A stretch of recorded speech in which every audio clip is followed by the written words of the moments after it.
Bonjour, j'espère que vous allez bien, que vous passez un bel été, que vous profitez du soleil lorsqu'il y en a et que vous n'êtes pas trop impacté par la pluie, les inondations et autres manifestations climatiques.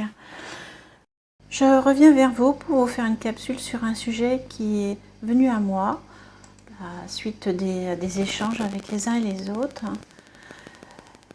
Avancer ne signifie pas forcément évoluer. Avancer peut signifier aller de l'avant et faire des progrès, mais cela ne garantit pas nécessairement une évolution ou une transformation intérieure profonde. Évoluer implique souvent un changement plus substantiel, plus profond, une adaptation ou une amélioration qualitative. Au niveau sociétal, une société peut avancer technologiquement ou économiquement sans évoluer en termes de justice sociale, d'égalité, de développement durable ou autre. À un niveau personnel, avancer peut signifier atteindre des objectifs matériels ou de carrière, tandis qu'évoluer implique un développement personnel, émotionnel ou spirituel. On peut penser avancer dans la vie grâce à l'aboutissement de projets, des opportunités de changement qui transforment notre vie quotidienne ou de nouvelles relations qui nous enrichissent de leurs connaissances sur la vie ou sur nous-mêmes, mais ne pas évoluer car nous restons avec les mêmes modes de fonctionnement, dans une posture identique vis-à-vis de la vie, par rapport aux relations qui composent notre entourage, en occultant l'intérêt qu'engendre une ouverture de conscience, c'est-à-dire l'aspect spirituel de notre vie. À l'opposé, on peut avoir le sentiment de ne pas avancer et vivre une grande transformation intérieure.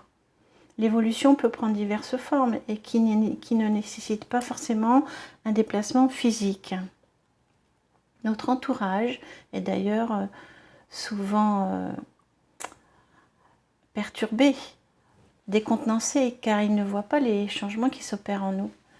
L'évolution spirituelle, c'est un concept qui englobe le développement et l'approfondissement de la conscience, de la compréhension de nous-mêmes, de la vie, de la connexion avec soi-même, avec les autres et avec l'univers, avec la nature, avec les animaux, avec tous les êtres qui nous entourent.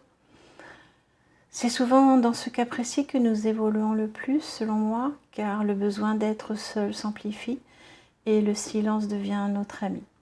Cette phase d'introspection se répercute souvent dans notre vie par de grandes avancées. Cela peut nécessiter une période de retrait, plusieurs mois, parfois même des années, sans pour autant vivre comme un ascète. Tout se fait de manière naturelle et le cercle d'amis change.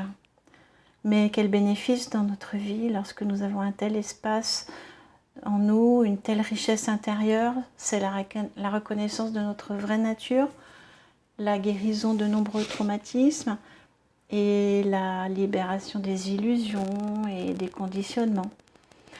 En ces temps de grandes opportunités énergétiques que nous vivons, évoluer est bien plus intéressant et prolifique.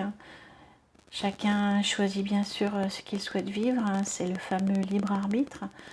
Cependant, nous sentons bien que nous allons vers plus de vérité, d'authenticité, de profondeur, de connexion, de retour à soi.